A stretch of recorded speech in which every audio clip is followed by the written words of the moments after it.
Vasudeva.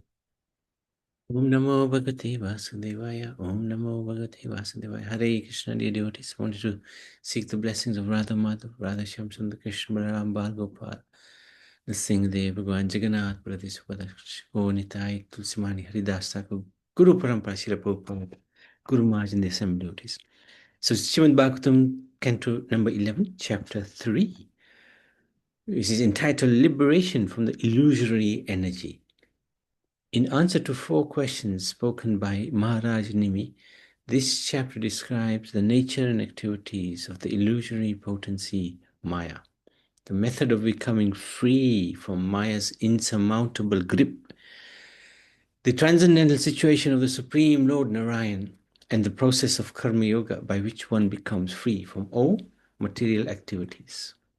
So, next, King Nimi wanted to learn about the illusory potency of the Lord, Supreme Lord, Sri Vishnu, which revealed us even great mystics. The instructions by the sages are the medicine for tormented conditioned souls, tormented by the threefold miseries of material existence. So what are these threefold miseries? Well, there's a number of them. Firstly, we have the three gunas, Satagun, Rajagun, Tamagun. We also have the 3 types of miseries, Adi Bautik, Adi Devik, Adi Atmik, which are caused by our own mind, by Mother Nature, and by other living entities. So, Shri Antariksha replied, Supreme Lord created the 5 material elements from which the material bodies of the conditioned souls are created, so that the conditioned souls may cultivate either sense gratification or ultimate liberation. Appearing as the Supersoul, the Supreme Lord enters the material bodies of the created beings and activates the 11 senses of the conditioned souls. So what are these 11 senses? They're the knowledge acquiring senses, like the eyes, etc. And then there's the different types of sensations, touch, sight, hearing, etc. The conditioned soul misidentifies the created material body with his actual self. So we are thinking with his body, and thus engages in various fruitive activities. Impelled by the reactions of his own activities, he repeatedly takes birth in various species of life and thus suffers greatly until the time of the cosmic annihilation.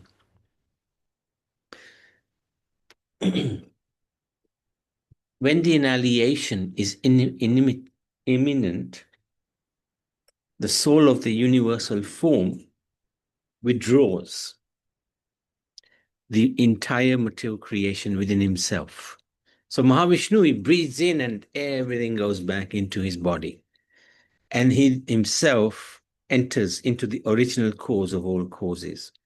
In this way, the Lord empowers his illusory potency, consisting of the 3 modes of material nature, for the creation, maintenance, and annihilation of the material universe. Accepting the role of male and female in this material world, the conditioned souls unite in sexual relationships. Although these souls constantly make material endeavors to eliminate their unhappiness and ultimately increase their pleasure, they inevitably achieve exactly the opposite result. This is so interesting because we're all endeavoring to try to enjoy in this material world or reduce our suffering. But unfortunately, the effect is the opposite. We get more suffering. It's the way of this world. It's perfectly imperfect. No matter how much, wealth, etc., we have, ultimately there's something called death, which will frustrate us. There's frustrations in between as well. But death is definitely going to take a effect on us at some point. So King Nimi said, "O great sage, Please explain how even a foolish materialist can easily cross over the illusory energy of the Supreme Lord, which is always insurmountable for those who are not self-controlled. So how do we cross over this illusory energy? Sri Prabhupada, he answers, accepting the roles of male and female in this material world, the conditioned soul unite in sexual relationships. Although these souls constantly make material endeavors to eliminate their unhappiness and ultimately increase their pleasure, they inevitably achieve exactly the opposite result. So he's repeating what was said before, just to make the point very clear, because it's not so easy to understand. In other words, their happiness inevitably vanishes, and as they grow older, their natural discomforts increase, as we know. Wealth is a perpetual source of distress, especially when one is trying to protect one's wealth.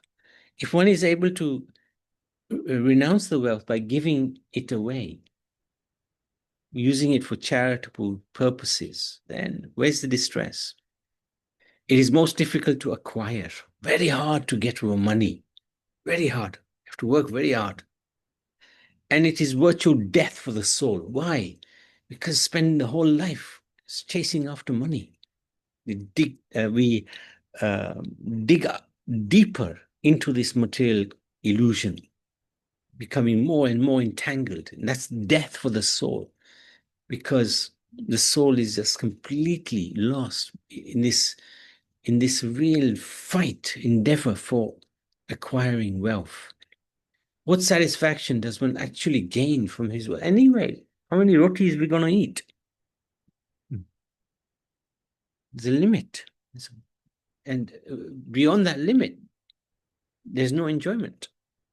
Similarly, how can one gain ultimate or permanent happiness from one's so-called home, children, relatives, and pets, which are all maintained by one's hard-earned money? Right? There's limits. How much can the home give us pleasure? Children, they'll go away one day. Relatives will also pass away. Pets, same thing. Apart from passing away, there may be a whole lot of issues even while they're with you. As we know, one cannot find permanent happiness even on the heavenly planets, which one can attain in the next life by ritualistic ceremonies and sacrifices. So even we go to heaven, even we reach the heavenly planets, there's still no permanent happiness. You know, we do lots of ceremonies and pujas and rituals and get to heaven. And even there, it's not permanent happiness. What's the point? Even in material heaven, the living entity is disturbed by rivalry with his equals and envy of those who are superior to him. Even in the heavens, we see how sometimes Indra gets a little envious of somebody who's doing tapasya here because he thinks he's going to lose his position. Where's the happiness in that? And since one's residence in heaven is finished with the exhaustion of pious, fruitive activities, the denizens of heaven are afflicted by fear, anticipating the destruction of the heavenly life. As soon as our good karma bank balance comes down to zero, that's it. No more heaven. Back onto earth again. Big fear for the devatas. Therefore, any person who seriously desires real happiness must seek a bona fide spiritual master, guru, who has realized the conclusions of the scriptures by deliberation and is able to convince others of these conclusions. Accepting the bona fide spiritual master as one's life and soul, the submissive disciple should learn from him the process of pure devotional service, which satisfies the Supreme Lord. So what's the purpose of a guru? To learn how to please God. How do we become close to God? How do we get out of this cycle of birth and death. How do we come out of this maya that we're in? The disciples should learn cleanliness, austerity, tolerance, silence, study of Vedic knowledge, simplicity, celibacy, non-violence, and equanimity in the face of material dualities, such as heat and cold, happiness and distress. So this is the disciple needs to learn how to somehow become steady. Whether good things happen or bad things happen, it doesn't matter. This is the material world. It will happen. These things will come. These things will go. By thus following the path of devotional service, the disciple gradually develops all good qualities. One should hear, glorify, and meditate upon the wonderful transcendental activities, appearance, qualities, and holy names of the Lord. And this is where we are fortunately focused, right? We're trying to understand these spiritual matters, transcendental activities of the Lord, his transcendental appearance, his wonderful qualities. And we're chanting the holy names of the Lord. We are so fortunate. Thus inspired, one should perform all of one's daily activities as an offering to the Lord. One should perform sacrifice, charity, and penance exclusively for the Lord's satisfaction. So anything we do it for the Lord. This is perfection. Any activity, even we're going shopping, the mood is, I want to make something for God. I'll buy something for him and then cook it for his pleasure. It's a difficult consciousness to develop, but it is possible and it is necessary. Otherwise, we are very self-centered, but we have to become selfless and focused on the Supreme. It takes time, but it takes practice. We have to practice it. It's not going to come just like that. It will come through endeavor. We have to make the effort. Whatever one finds pleasing or enjoyable, he should immediately offer to the Supreme Lord. Even his wife, children, home, and very life air should all be offered to him. How do we offer our life air? By doing activities which are connected with Krishna. So we're spending our breath working hard for Krishna. That's good. If we can manage that, that's good. Or his devotees. Or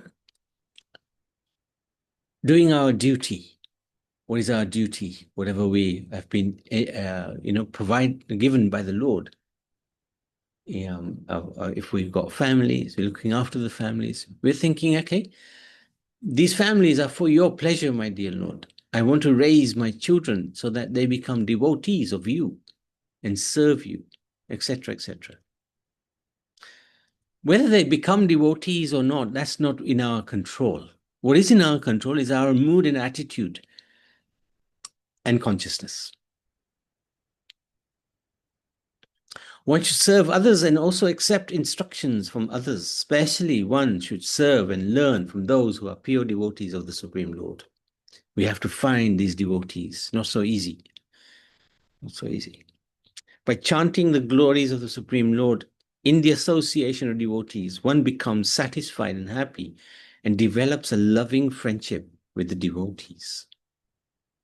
Whenever we see a devotee, we should be smiling and happy. If we see a devotee and we're unhappy with that devotee, that's an aparad. That's painful. that can have painful consequences. So whenever we see a devotee, even if we are not necessarily getting on with that devotee, we smile and show him or her that we are happy to see you. Oops.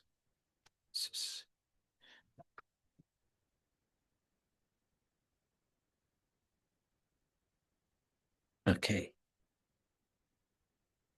In this way, one becomes able to give up material sense gratification, which is the cause of all sufferings. So these are really very practical matters that we can put into our lives, practice into our lives. Being purified of all impediments, the devotee attains a stage of pure love of Godhead. The hairs of his body stand on end, and he manifests various ecstatic symptoms. The devotees sometimes weep loudly, absorbed in thought of the infallible Lord.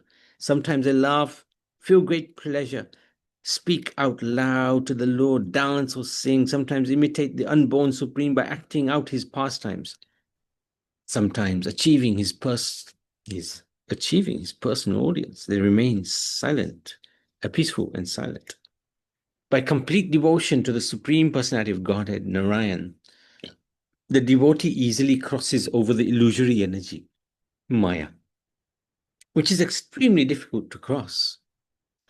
So Maya is very hard to cross. And Krishna says in the Bhagavad Gita, Deviyesham Gunamai, this divine energy is mine. It's divine. It's not so easy to come across it. But one who has surrendered unto him he's able to do it. It's possible for him. So, King Nimi, he inquires further. Please explain to me the transcendental situation of the Supreme Lord Narayan, who is himself the absolute truth and super soul of everyone. You can explain this to me because you are all most expert in transcendental knowledge. So who answers this time? Pipalaya Yana. Pipalaya Yana. Supreme Personality of Godhead is the cause of the creation, maintenance, destruction of the universe. Yet he has no prior cause. God has always been in existence. There's no cause to God. He's always been. This is a really tough point to understand. And more or less, every time I ask the children for questions, this is one of the questions. Who made God? Right? Who made God? Because we live in a world where there is a beginning, middle, and end.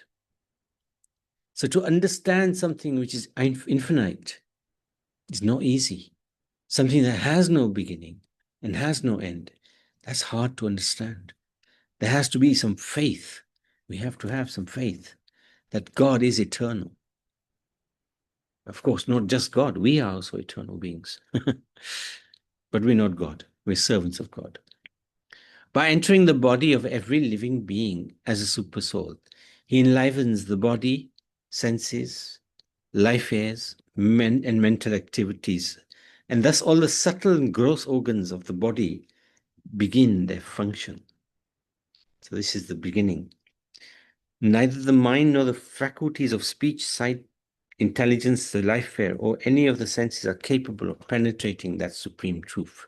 We cannot penetrate, cannot understand the supreme truth with our material vision, with two senses. Not even the authoritative language of the Vedas can perfectly describe the supreme truth, since the Vedas themselves disclaim the possibility that the truth can be expressed by words. What can words do to express the supreme? How is that possible? Not possible.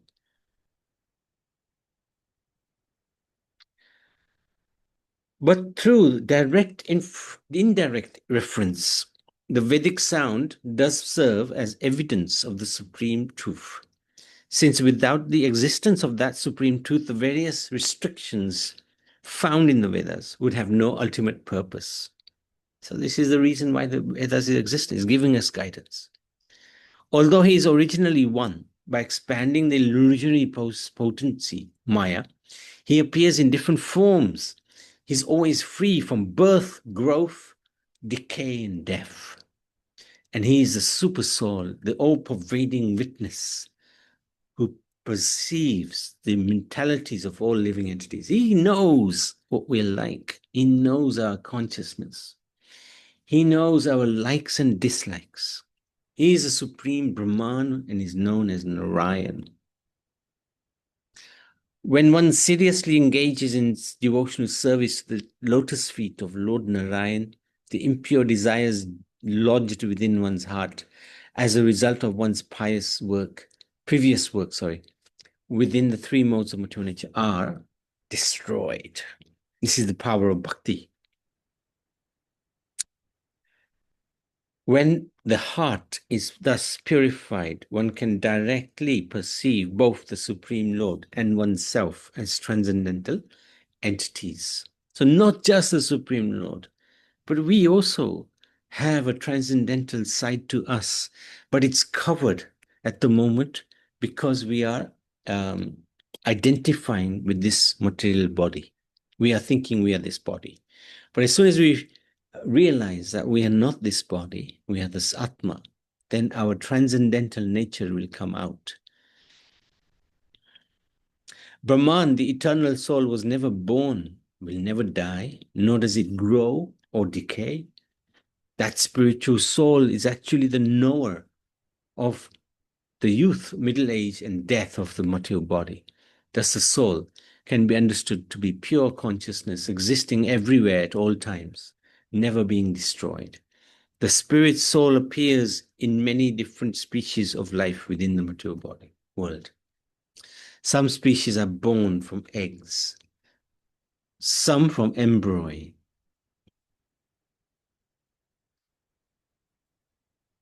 others from seeds of plants and trees, others from perspiration. But in all species of life, the prana, the vital air, remains unchanging and follows the spirit soul from one body to another. So we've had different types of bodies, as plants, as aquatic, as animals. The life air is exactly the same. The consciousness changes according to the type of body we have. And luckily now we have human consciousness. Hare Krishna, Hare Prabhuji. Krishna, yes. Prabhupada. What is a species? A species. Species of life. All these different, like the tigers and the lions and the monkeys and the cows, and they're all species. So who's born from eggs? They're like the chickens, the fish. They're born from eggs. Species like us humans are born from embryo. The plants and the trees, they are born from seeds, and from perspiration can be born germs, like that. So species are different types of life. All right. Thank you. Thank Hare you. Krishna, Prabhuji. Thank you. Similarly, the spirit soul is eternally the same despite its material condition of life. We have practical experience of this. Right? What is our practical experience, right? When we were born, we had a little baby body. Now we've got an adult body, or in case of Riansh, body of a young boy. So the body has changed completely from the birth to now, but we haven't changed. We remain the same. So the spirit soul remains the same despite the different material conditions. When we are absorbed in deep sleep without dreaming, the material senses become inactive, and even the mind and false ego are merged into a dormant condition. But although the senses, mind, and false ego are inactive, one remembers upon waking that he, the soul, was sleeping peacefully. So the soul remembers. Body can't. King Nimi said, "O great sages, please speak to us about the process of karma yoga. Purified by this process of dedicating one's practical work to the Supreme, a person can very quickly free himself from all material activities, even in this life, and thus enjoy pure life on the transcendental platform.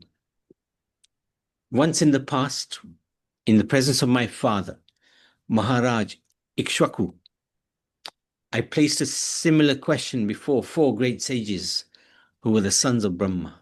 So those are the 4 Kumaras. But they did not answer my question, any question. Please explain the reason for this." Shri Avirhotra replied, through authorized study of the transcendental Vedic literature, one can properly understand the meaning of prescribed duties, non-performance of such duties, and forbidden duties. So this is karma, akarma, and vikarma. Karma is you're doing your prescribed duties. Akarma is you're performing activities which are spiritual in nature. And vikarma, forbidden activities. This difficult subject matter can never be understood by mundane speculation. Even the greatest learned scholars are bewildered in their attempt to understand the science of action if they neglect the authority of Vedic knowledge.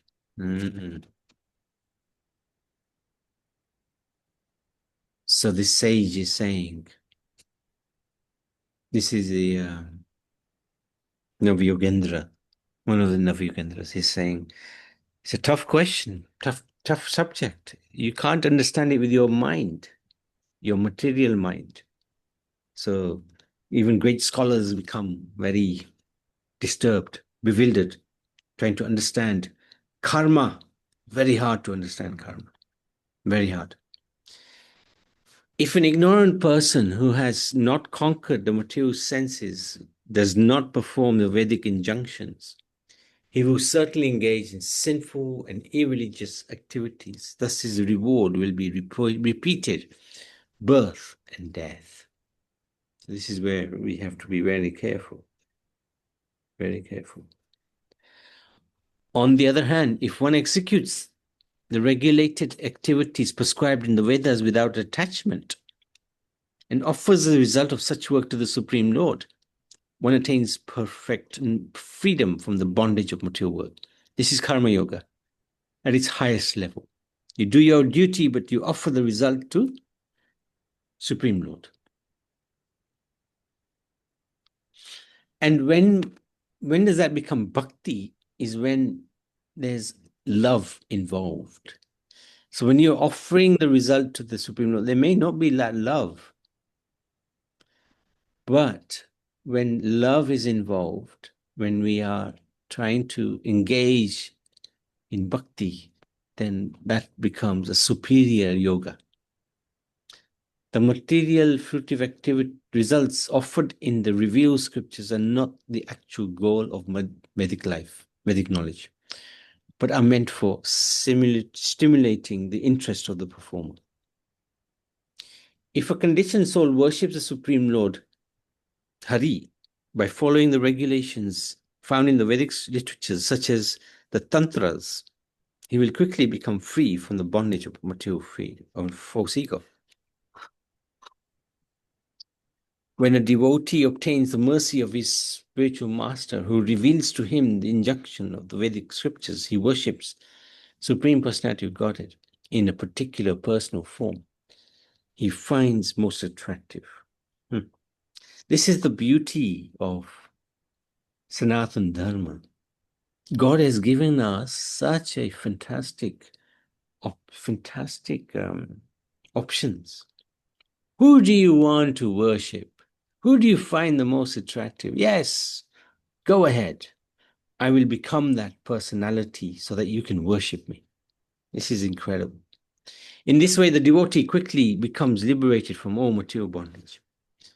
After cleansing in oneself, purifying the body by pranayam, bhuta shuddhi, and other processes in marking the body with sacred tilak for protection, one should sit in front of the deity and worship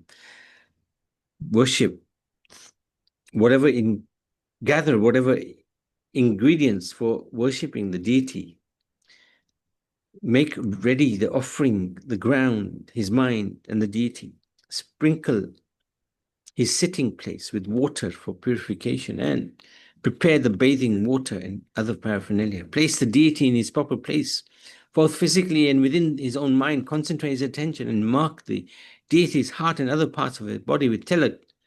Thus, then he should offer worship with appropriate mantras. Worship the deity along with each of the limbs of his transcendental body, his weapons such as Sudarshan Chakra, and other bodily features, and his personal associates. Worship each of the transcendental aspects of the Lord by its own mantra, and with offerings of water to wash the feet, the mouth, water for bathing, fine clothes and ornaments, fragrant oils, valuable necklaces, unbroken barley corns, flower garlands, incense, and lamps. Then honor the deity of Lord Hari with prayers and offer obeisances to him, meditating upon him as the eternal servant of the Lord, remembering that the deity is also situated within his heart. He should take the remnants of the deity's paraphernalia, such as flower garlands, on his head, and respectfully put deity back in his place, thus concluding the worship. So this is a nice summary of how one can do the deity worship every day. Thus, the worshipper of the Supreme Lord should recognize that he is all-pervading, should worship him through his presence in fire, the sun, water, and other elements. In the heart of the guest one receives in one's home and also in one's own heart. In this way, the worshipper will very soon achieve liberation. This was a very interesting chapter and a lot to take in. A lot to take in. It's just something else. 55 verses, but so many guidance, so much guidance, so many instructions given. We'll stop there because that was a long chapter. Any questions? Any comments? Yeah, Prabhu, as you say, Hare Krishna, Prabhu. Hare Krishna. It's a lot Lot to take in. of instruction, guidance. We have to Yes. go through it again, I suppose. I think that's right. This chapter Yeah. is one that you want to repeat a few times. Correct. I agree with you. Yes. I agree with you. No, it's a phenomenal, Very interesting, though. Yeah. very interesting chapter. It's very enlightening. It gives, the constitution of Maya, how to get away from Maya. What is the position of Narayan? How do you worship Narayan? There's a lot in this chapter. So we're very lucky to have this chapter, actually. Hare Krishna, Prabhuji. Hare We Krishna. finish, Mataji? Yes. Mataji, finish? Yes. Go ahead. Yeah. Why it's telling that we have to worship? The way it is telling, bathing, water. Oh, because that's one way to worship the deity. That's one way. Especially Shaligram. If you have Shaligram at home, Yeah. then this is how one can worship him. Yes, very much so. Very much so. Are you saying that you have to bath the saligram? Is that what you're saying? Oh, yeah. Must do that. That's quite an important thing to do. To bathe. But I haven't got saligram in my that's house. okay. Yeah, that's okay. That's okay. If you had, you would need to bathe every day. And it's telling about all the mantras. Yes, different mantras. And basically, if we chant the Hare Krishna Mahamantra, that encompasses everything. So it's fine. Don't need to learn too many mantras because it's tough to learn mantras, Yeah, Hare Ram, Hare Krishna is the best one. Yeah, the best one, yeah. Hare Krishna, Prabhuji. Thank you. I mean, I came a bit late. I was out. Sure. I joined a little bit late. No, that's okay. That's okay. Yeah. How's weekend? All right. Yes, busy. I saw the pictures. You had the Kartika Swami in the temple. Yes. That was amazing. Yeah. It's very nice, Yeah, it was fantastic. You did a lot of puja and everything. Saw the videos. Was very good. Very nice. Yeah, it was amazing, actually. Amazing. Thank you. Thank you, Hare Krishna, Prabhuji. And you feeling better now, yeah? Yeah. Good. I'm fine. My mother-in-law? She's good. Yeah, she's good. Yeah. Thank you. Okay, let's make. Hare Krishna, Prabhuji. Thank you so much. Srimad Bhagavad Puran ki jai.